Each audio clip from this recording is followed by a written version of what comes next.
Continuando con el pago de esta orden del día, solicito al licenciado Alpizar de lectura la semblanza del siguiente compareciente, Álvaro Rodríguez Doniz. Gracias, Presidenta.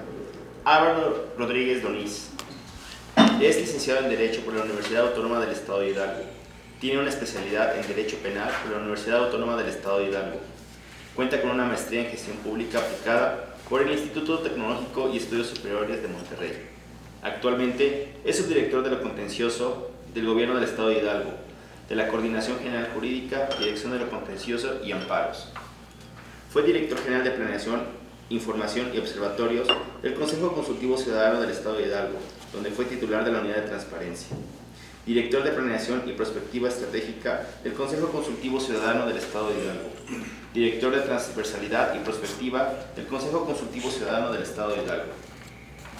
Dentro de su preparación académica adicional se encuentran los siguientes: diplomado en procesos judiciales federales por la Suprema Corte de Justicia de la Nación, así como un seminario de combate a la corrupción, balance para una propuesta, Red por la rendición de cuentas. Dentro de los congresos y simposios y conferencias se encuentran los siguientes: Semana Nacional de Transparencia, Información Pública para combatir la desigualdad, por el Instituto Nacional de Transparencia, Acceso a la Información y Protección de Datos Personales. Foro de Consulta Regional y Estatal para la Iniciativa de Ley de Transparencia y Acceso a la Información Pública para el Estado de Hidalgo, del Poder Ejecutivo, Legislativo y Judicial del Estado de Hidalgo. Dentro de sus reconocimientos se encuentran los siguientes: el 9º Congreso Nacional de la Red OPAM, MESA, cómo diseñar un sistema nacional de transparencia que garantice íntegramente el derecho de acceso a la información, por el Instituto de Transparencia e Información Pública de Jalisco, ITEI. Es cuanto, Presidenta. Gracias, licenciado. Solicito a la Secretaría Técnica haga pasar al compareciente Álvaro Rodríguez Doniz.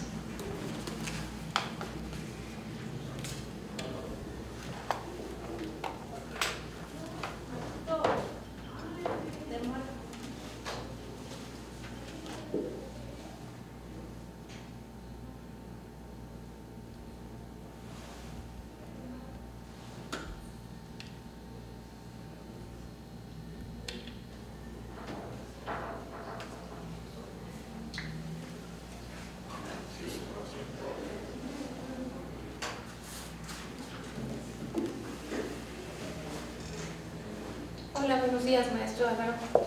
Voy a solicitar a la diputada Viridiana Yajaira Celes Calva de lectura a la mecánica de esta comparecencia. Con tu venia, Presidenta. Buenos días, bienvenido. Mecánica de las comparecencias para la designación de 5 personas que ocupen el cargo de comisionados propietarios y 5 suplentes del Instituto de Transparencia, Acceso a la Información Pública Gubernamental y Protección de Datos Personales del Estado de Hidalgo. En el punto 1, tendrá una duración de hasta 45 minutos por aspirante. En el punto 2, las y los aspirantes tendrán hasta 10 minutos para presentar su perfil y su idoneidad para ocupar el cargo de comisionada o comisionado del instituto. El tiempo estará corriendo en pantalla. En el punto 3, terminada su exposición, las y los integrantes de la primera Comisión Permanente de Transparencia y Anticorrupción podrán formular preguntas que la o el aspirante deberá responder. Cada intervención tendrá un tiempo máximo de solo 3 minutos. En el punto 4, la evaluación se realizará aplicando el instrumento técnico y conforme a los siguientes criterios: formación académica, experiencia laboral, conocimiento en aspectos de acceso a la información, transparencia, protección de datos personales, conservación y administración de archivos. Una vez concluidas las comparecencias, serán publicadas en la página del Congreso del Estado. Es cuanto, Presidente. Gracias, diputada. Igualmente, para garantizar la oportunidad de todas las comparecientes y los comparecientes, solicitamos atentamente a todos los presentes abstenerse de realizar cualquier tipo de grabación. Solamente se permiten tomas fotográficas.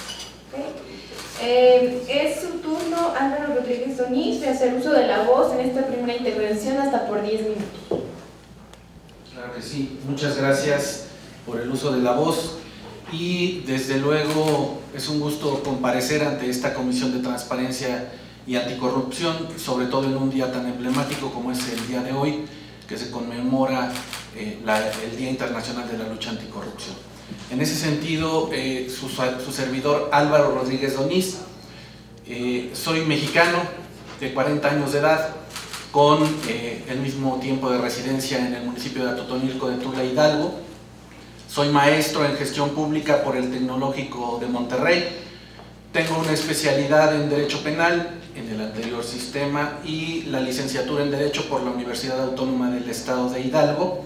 Cuento desde luego también con algunos diplomados en materias principalmente jurídicas.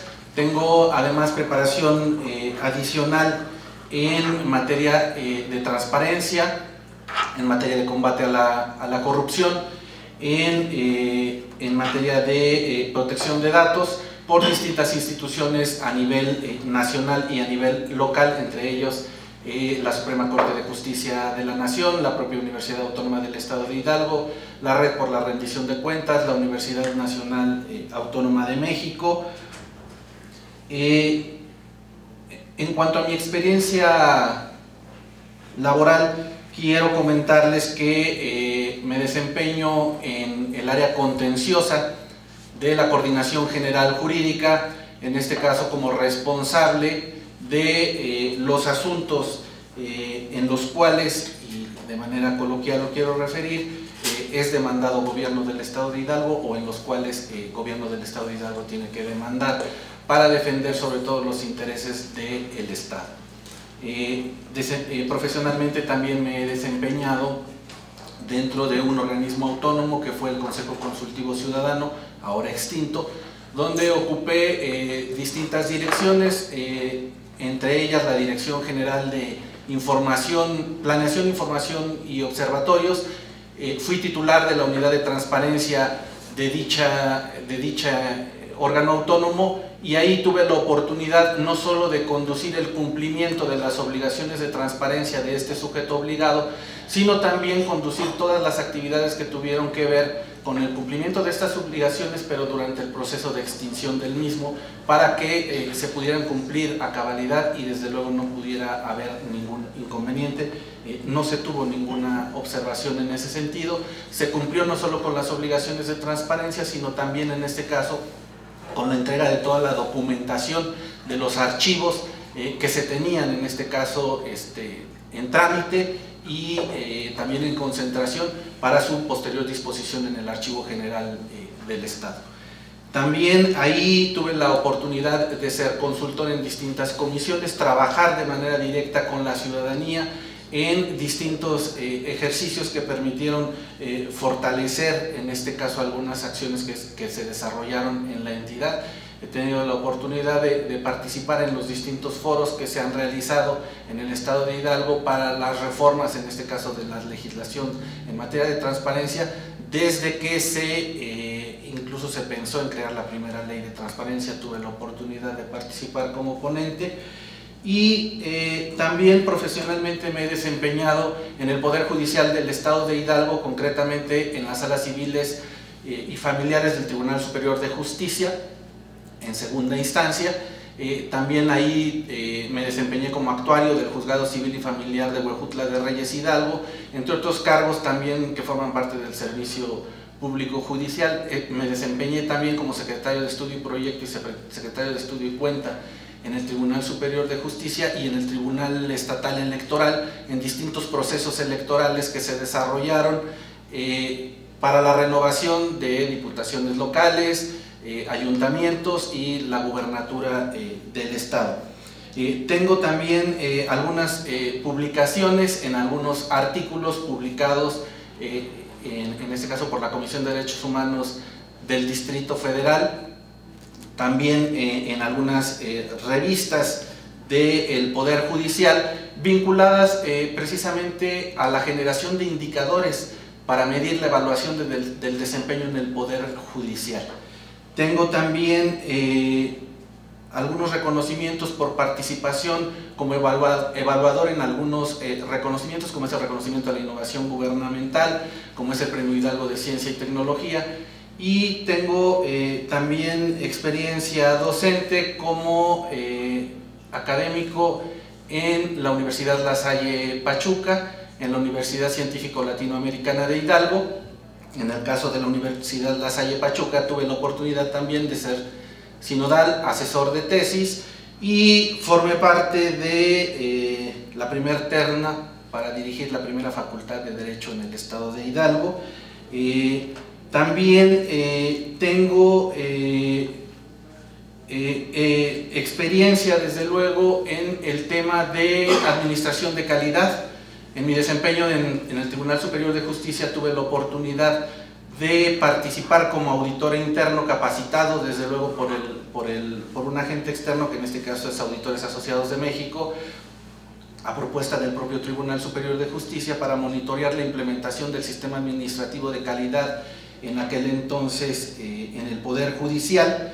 Y desde luego también tengo, entre otras publicaciones, un libro que quiero resaltar, aunque es en materia histórica. Es un ejercicio importante que me permitió acceder, en este caso, al desempeño profesional en el Consejo Consultivo, porque fue desarrollado con participación ciudadana. Lo que hice fue organizar a la colectividad, en este caso de mi municipio, Atotonilco de Tula, Hidalgo, para recuperar todos los archivos que se encontraban en poder de particulares, que de alguna manera está normado en la ley de archivos y que poco se ha explorado en la entidad y poco se ha hecho para preservar archivos en posesión de particulares. Y a partir de ahí logramos, en este caso, desarrollar la investigación, retomar elementos históricos sustanciales y ver cristalizado el proyecto en esta publicación, con apoyo de la Universidad Autónoma del Estado de Hidalgo y con apoyo del municipio de Atotonilco de Tula. Se publicó, y eso permitió no solo detonar acciones importantes, entre ellas la instauración del Archivo Histórico Municipal, y desde luego también el desarrollo de una unidad, en este caso encargada de la creación del Museo Comunitario. Quiero referirles, más allá del perfil profesional que ha quedado expuesto ante ustedes con la documentación que he entregado, el sometimiento de mi postulación. Y mi postulación descansa en tres elementos fundamentales. El primero de ellos es el conocimiento jurídico y la expertise jurídica a lo largo de 13 años de ejercicio profesional, directamente vinculado en el Poder Judicial. Las facultades que establece la Ley de Transparencia para los comisionados del Instituto de Transparencia tienen una naturaleza eminentemente jurisdiccional. Al resolver recursos de revisión, en este caso establecer como una de las obligaciones realizar procedimientos de verificación, también desde luego con el tema de la interpretación de la ley y fijar criterios que puedan ser observados por los sujetos obligados. Estos conocimientos, desde luego, creo que quedan satisfechos o los cumplo y me animan a participar en este proceso con el ejercicio que tuve la oportunidad de desarrollar como secretario de Estudio y Cuenta, y con la emisión de distintos criterios trascendentes en su momento y publicados en los boletines judiciales que acogen precisamente los criterios de interpretación por parte de los órganos jurisdiccionales locales.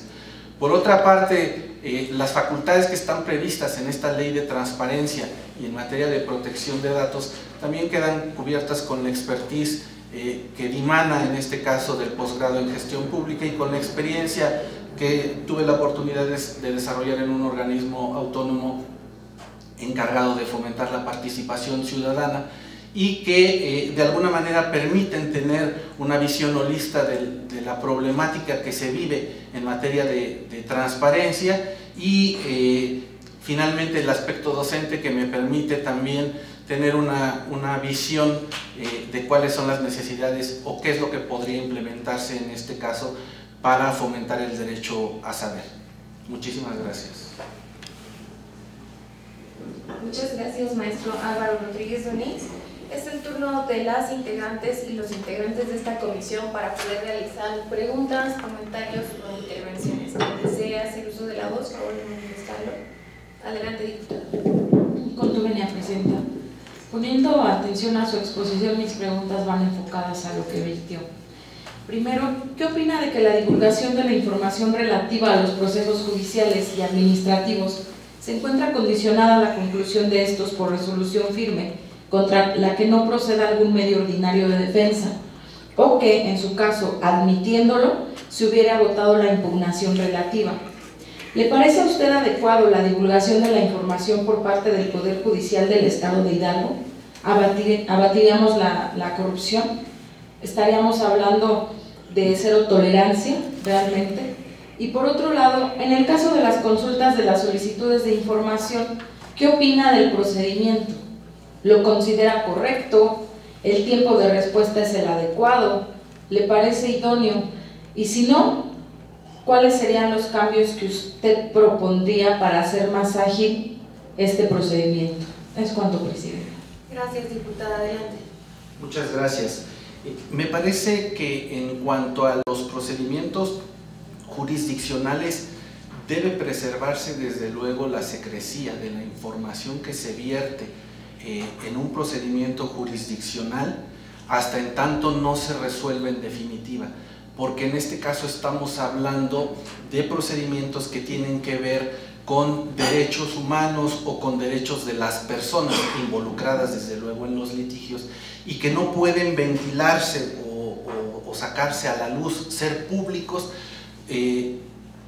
porque enfrentaríamos el riesgo en este caso de vulnerar esos derechos humanos, y me parece que es más importante en este caso preservar los derechos humanos de las personas hasta en tanto no exista una determinación judicial que determine precisamente si existe en este caso una responsabilidad, hablando en materia penal, o en el caso de juicios en materia civil, mercantil, familiar o administrativo, hasta que no haya un procedimiento jurisdiccional que determine cuál es la decisión en este caso de la autoridad al respecto. Yo en este caso soy proclive o compagino con esta idea de que se siga conservando en este caso la reserva de esa información hasta en tanto no exista una decisión jurisdiccional firme y definitiva. Por otra parte, en cuanto al segundo cuestionamiento, me parece que el trámite y la sustanciación de las solicitudes de acceso a la información deben potenciarse y puede en este caso enriquecerse, particularmente en el caso del Estado de Hidalgo, atendiendo sobre todo a dos características fundamentales. En cuanto al procedimiento, me parece que poco hemos hecho por hacer que estos procedimientos sean verdaderamente accesibles, sobre todo para grupos vulnerables. Estoy hablando de personas indígenas, aunque tenemos una ley de derechos lingüísticos, por ejemplo, si nosotros nos metemos a la página del Instituto de Transparencia, vemos que no hay herramientas para que las personas, por ejemplo, hablantes de lenguas indígenas, puedan tramitar sus solicitudes de acceso a la información en este tipo de idiomas que además están reconocidos legalmente. Y estoy hablando de lenguas, por ejemplo, como el náhuatl, en este caso como el ñañú, o sus variantes lingüísticas como el ñuju y otras que están reconocidas en la ley. Otra temática fundamental que me parece que en materia de solicitudes de acceso a la información puede robustecer es el tema de género. Actualmente se considera que existen brechas de desigualdad en materia de género y que permitiría en este caso que las solicitudes de acceso a la información debieran orientarse sobre todo para facilitar el empoderamiento de las mujeres en horarios específicos. Así ha habido recomendaciones, por ejemplo, en las últimas discusiones que se han dado en la Semana Nacional de la Transparencia a nivel nacional y en otros organismos garantes del acceso a la información en otras entidades federativas, se está pensando ya en fortalecer el acceso a la información, el trámite de las solicitudes a través de estas características. Adelante, diputada. Gracias. ¿De qué forma deben los sujetos obligados integrar sus comités de transparencia? Asimismo, ¿qué opina usted de que los menores de edad quieran ejercer su derecho de acceso a la información? Pero la gravedad no radica ahí, sino el tema del desconocimiento de la protección de datos personales en torno al uso de la web. ¿Qué propondría usted para que no sea una población vulnerable, niñas, niños, adolescentes y jóvenes, haciendo valer su derecho de acceso a la información? Es cuanto, presidente. Gracias, adelante. Los comités de transparencia por disposición de la ley deben integrarse desde luego por el titular, en este caso de la unidad de transparencia del sujeto obligado y también por el titular del órgano interno de control y también en este caso por el responsable o la persona responsable del área que tenga en su poder o a su disposición la información correspondiente de que se trate. Eso en cuanto al primer cuestionamiento. En cuanto al segundo cuestionamiento de los menores de edad, yo creo que aquí tenemos un problema fundamental. Por una parte, la ley de transparencia establece como una obligación del Instituto de Transparencia fomentar el derecho a saber. Establece también la obligación de que en los distintos planes educativos se introduzca como una línea de acción, en este caso, que la infancia y la adolescencia sean conscientes de la posibilidad que tienen de ejercer su derecho a saber. Pero por otra parte tenemos la limitante efectivamente de que al ser menores de edad se dificulta en este caso su acceso. Y no tanto en términos prácticos, porque al final del día ellos bien pueden acceder a la Plataforma Nacional de Transparencia y utilizar las herramientas tecnológicas. El problema está al suministrar la información o, por ejemplo, cuando quisieran interponer algún recurso. En ese sentido, me parece que podríamos visualizar ahí no solo el ejercicio del derecho de acceso a la información a través de sus representantes legales, tutores, o en este caso de las personas que están a su cargo a través de la patria potestad, sino pensar en figuras análogas, así como sucede, por ejemplo, en materia penal como el Ministerio Público. El Ministerio Público es, en este caso, el responsable de cuidar los intereses de la sociedad. Bueno, en materia de transparencia y acceso a la información no podríamos a lo mejor tener un Ministerio Público, pero sí podríamos pensar en un defensor o en una persona responsable que pudiera en este caso hacer las veces de vigilante o de coadyuvante en el seguimiento de estas solicitudes de acceso a la información por parte de los menores y quizá en mayor grado en adolescentes, en aquellas personas que actualmente están matriculadas, por ejemplo, en bachilleratos o en centros educativos del nivel medio superior, que a veces incluso esa información es necesaria, y lo digo por experiencia, como docente, esa información es necesaria incluso para el desarrollo de sus actividades académicas. En ese sentido también el ejercicio de sus derechos ARCO, pues indudablemente está supeditado desde luego a la colaboración que deba de tener y al desarrollo que deban de hacer a través de sus tutores o a través de sus representantes legales. Ok, muchas gracias. ¿Alguna otra participación?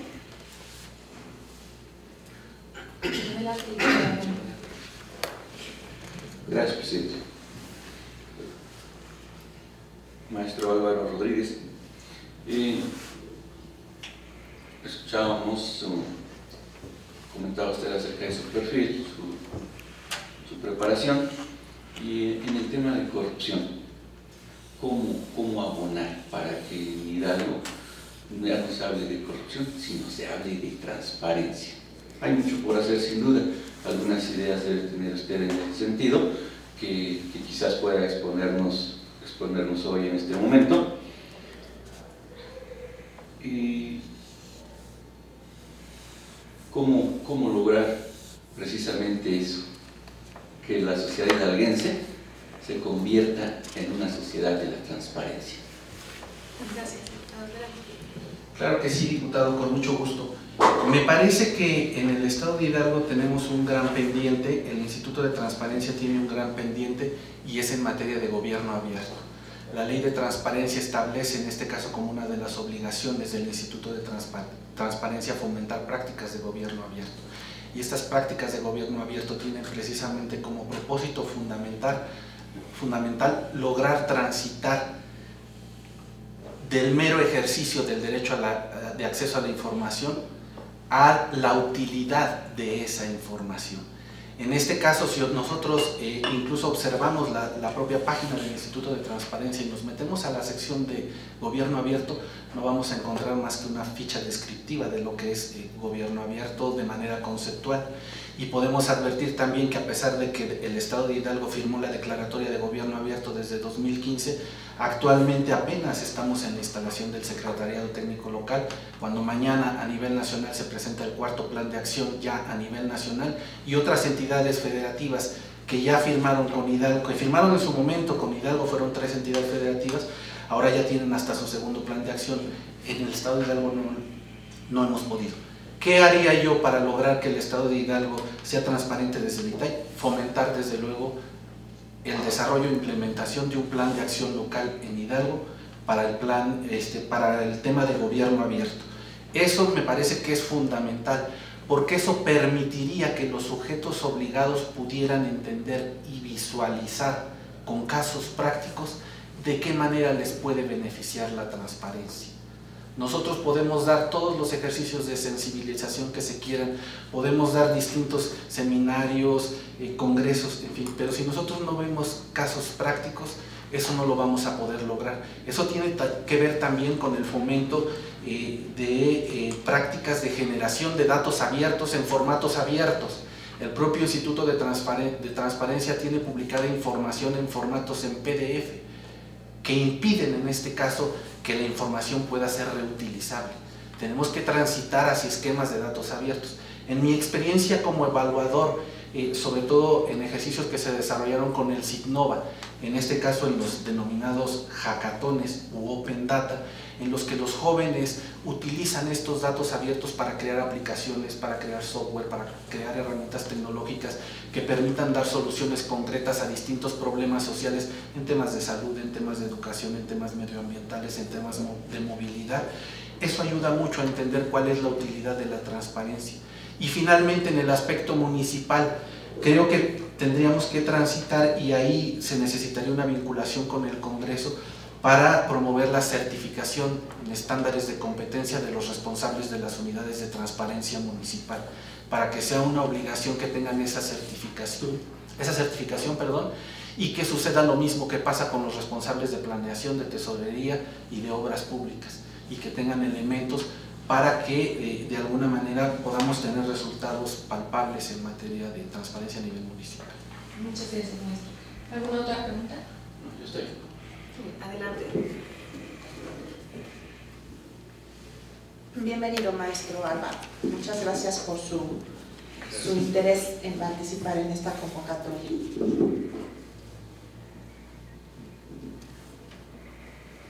El acceso a la información se consolidó como un derecho humano desde hace varias décadas en distintos instrumentos internacionales y está consagrado en el artículo 6 de nuestra Constitución. De este artículo se desprenden 2 leyes, maestro: la Ley Federal de Transparencia y Acceso a la Información Pública y la Ley General de Transparencia y Acceso a la Información Pública. ¿Podría usted, por favor, decirnos cuáles son las diferencias o similitudes de estas 2 leyes, por favor? Adelante. Claro que sí, con mucho gusto, diputada. Efectivamente, cuando se empezaron a desarrollar los esfuerzos para crear la legislación en materia de transparencia a nivel nacional, surge primero la ley federal, que es la que crea y detona desde luego la instauración del entonces órgano garante Instituto Federal de Acceso a la Información, antes el IFAI. Esa es una diferencia sustancial. Posteriormente, cuando se da esta nueva tendencia, así lo llamo yo, hacia lo que es la nacionalización de muchos cuerpos legales a nivel nacional, es que surge la Ley General de Transparencia. La diferencia sustancial entre la ley federal y la ley general es su obligatoriedad. La ley federal, por su propia naturaleza, obligaba desde luego a todas las dependencias como sujetos obligados del nivel federal, del orden de gobierno federal. La ley general es más amplia porque implica y obliga también, incluye como sujetos obligados a las entidades federativas y prácticamente a todas las dependencias del sector público, ya no solo a nivel federal, sino también a nivel local y a nivel municipal. Desde luego, me parece que la diferencia no nada más está, en este caso, en el orden, en su obligatoriedad entre ser federal y ser general, sino también yo creo que responde también a aspectos quizá un poco de naturaleza política en esta tendencia a la nacionalización y que de alguna manera perseguían también facilitar la operación y el manejo, en este caso, de las distintas políticas y los distintos sistemas que fueron creados en su momento con el objetivo de armonizarlos, el sistema de fiscalización, el sistema de transparencia, ahora el sistema anticorrupción y otros tantos sistemas que también confluyen, como el nuevo sistema de justicia penal, el sistema de seguridad pública, en fin, otros tantos que existen. Sí, maestro, gracias. El Instituto Nacional de Transparencia, Acceso a la Información y Protección de Datos Personales es un organismo autónomo, especializado, imparcial, colegiado, con personalidad jurídica y patrimonio propio, con plena autonomía técnica, de gestión, capacidad para decidir sobre el ejercicio de su presupuesto y determinar su organización interna. ¿Cómo se conforma el INAI? ¿Cuál es el procedimiento para elegir a los integrantes de su colegiado? ¿Y qué requisitos constitucionales deben reunir, maestro? Sí, adelante. Gracias. El Instituto Nacional de Acceso a la Información, por disposición de la ley, desde luego está integrado por comisionados. Hace pues no mucho veíamos incluso en los medios de comunicación el procedimiento que se desarrollaba en este caso ante el Senado de la República para que comparecieran en un ejercicio similar al que estamos viviendo ahora, y en este caso aquellas personas que tuvieran el interés, pero además que cumplieran con los requisitos que establece la ley, ahorita me refiero a ellos, comparezcan ante el Senado de la República, y el Senado es el que en este caso determina pues la idoneidad de los perfiles previo ejercicio de calificación. En este caso, los requisitos que se establecen para poder ocupar el cargo de comisionado del Instituto Nacional de Acceso a la Información, pues desde luego es, en este caso, ser mexicano, ser mayor de edad, en este caso tener, no pertenecer, en este caso, o no ser ministro de culto religioso, no haber sido en este caso ni presidente de la República, diputado, senador, gobernador, o bueno, en aquel entonces era jefe de gobierno de la Ciudad de México, todavía sigue así, aunque bueno, ya con las reformas conducentes, y que de alguna manera aquellos requisitos que permitieran no ser presidente de algún partido político o dirigente de algún partido político, y sobre todo son elementos que permiten en este caso identificar la imparcialidad de quienes ejercen y quienes ocupan ese organismo. En el caso del estado de Hidalgo, los requisitos son similares. Desde luego ser mexicano, en este caso también ser hidalguense, no ser ministro de culto religioso, no haber ocupado en este caso cargos de elección popular, como ser gobernador, presidente municipal, diputado local, no ser dirigente de partido político, y que de alguna manera son los requisitos que están contemplados en el artículo 31 de la Ley de Transparencia del Estado de Hidalgo, por analogía en la aplicación a la Ley General de Transparencia. Por último, maestro, derivado del acuerdo del Consejo Nacional del Sistema Nacional de Transparencia, Acceso a la Información Pública y Protección de Datos Personales, por el que se aprueban los lineamientos generales en materia de clasificación y desclasificación de la información, así como para la elaboración de versiones públicas, ¿en qué casos los tribunales pueden tener acceso a la información clasificada, maestro? De entrada, desde luego, la información clasificada tiene las restricciones principalmente en materia de seguridad nacional, en materia de seguridad pública, desde luego procuración de justicia, en materia bancaria, fiduciaria, pero la información me parece que pueden acceder a ella siempre y cuando sea pertinente o sea necesaria para la resolución, en este caso del asunto que se está ventilando o que se está sometiendo a su competencia. Es decir, ellos no pueden solicitar una información de carácter genérico, sino que debe ser estrictamente la necesaria para la resolución del caso concreto controvertido que les está siendo sometido a su competencia, y además tienen la obligación, en este caso, de salvaguardar la confidencialidad y la reserva de esa información, en tanto que solamente acceden a ella para el ejercicio de su función, que en este caso es jurisdiccional, resolver el litigio o el asunto que está a su consideración. Gracias, maestro. Gracias. Yo tengo dos preguntas, maestro Álvaro. La primera es, ¿qué nos puede comentar de sus conocimientos o experiencias profesionales con respecto a la ley de archivos y específicamente a la reciente ley de archivos que se publicó este año para el estado de Hidalgo y que deroga la disposición anterior del 2017? Me gustaría que nos pudiera hablar un poco de las características de este ordenamiento jurídico y algunas de sus principales disposiciones. Y bueno, de momento esta sería la primera pregunta, por favor. Claro que sí, diputado. Me parece que la ley de archivos sí entra un gran precedente en el estado de Hidalgo, porque en lo personal y en los términos en que me plantea la pregunta, yo observo, al menos en el municipio del que soy originario y en la región en la que soy originario, que existe una gran cantidad de información histórica, invaluable, en poder de particulares.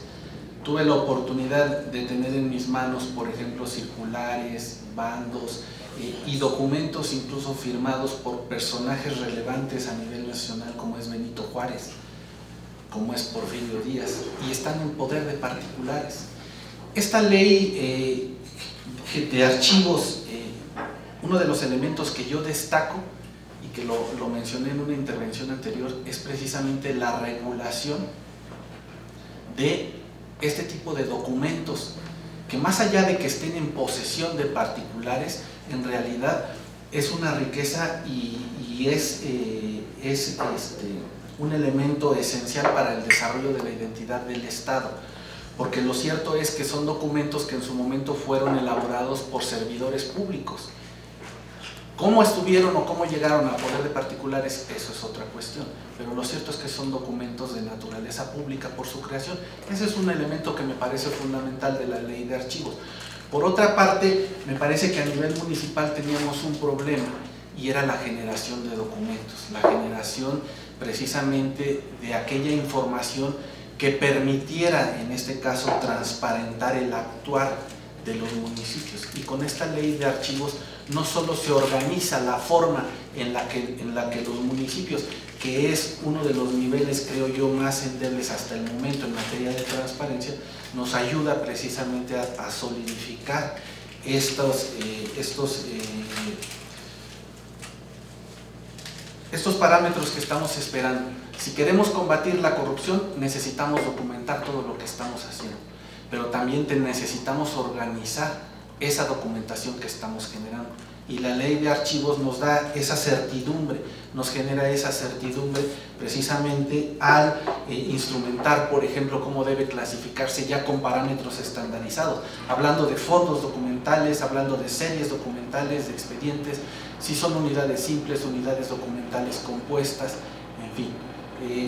Esos son elementos que a mi criterio son fundamentales. Y otro es la facultad que se le otorga al Archivo General del Estado para estabilizar archivos o para estabilizar documentos, es decir, aquellos expedientes que por su misma naturaleza ya están deteriorados o corren el riesgo de perderse, y en este caso de manera subsidiaria, si ustedes me lo permiten, el Archivo General del Estado de Hidalgo, con toda la expertise que tiene y con todos los elementos técnicos, puede entrar de manera subsidiaria a rescatar esos documentos y a preservarlos, sobre todo respaldándolos también en elementos digitales que nos permitan tener esa certeza y sobre todo garantizar el derecho a saber para futuras generaciones.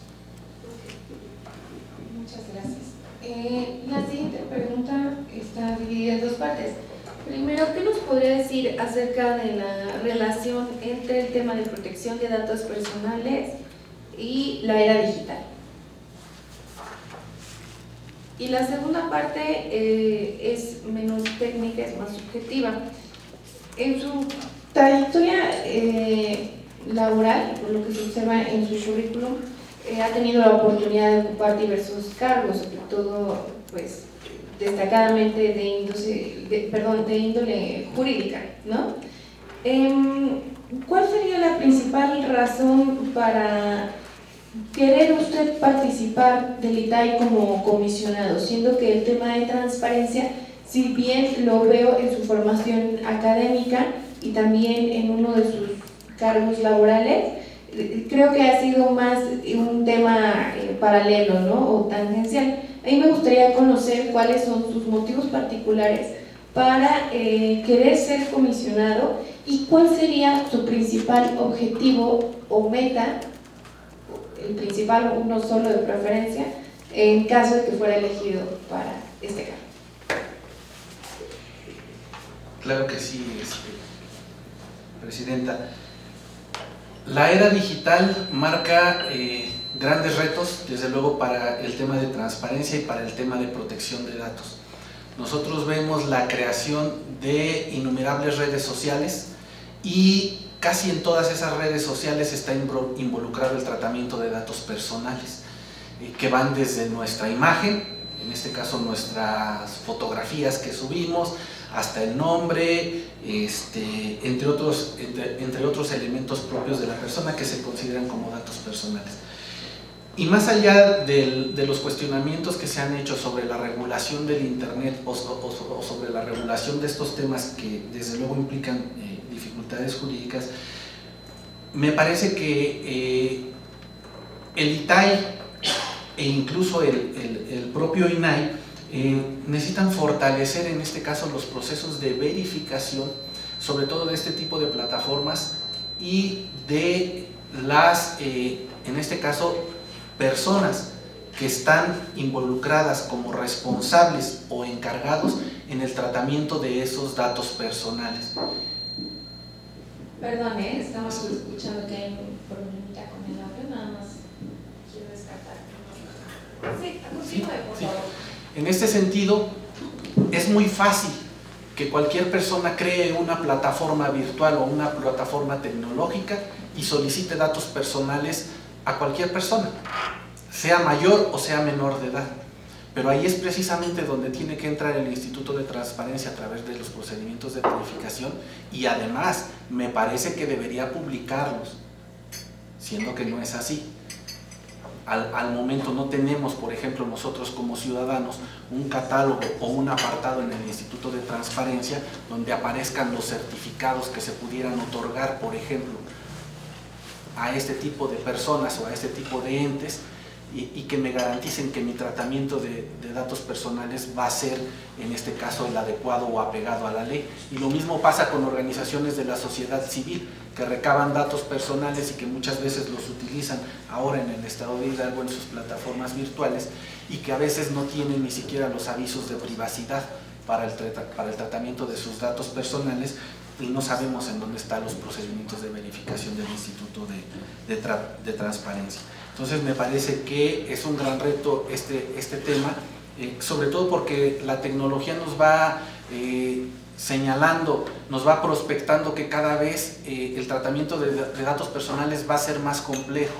Ahora hablamos de datos biométricos, por ejemplo, incluso en un tema tan sencillo, en los centros laborales. Para acceder a un centro laboral, ahora ya tenemos relojes checadores, por ejemplo, con pupila, con el iris, o con huellas dactilares.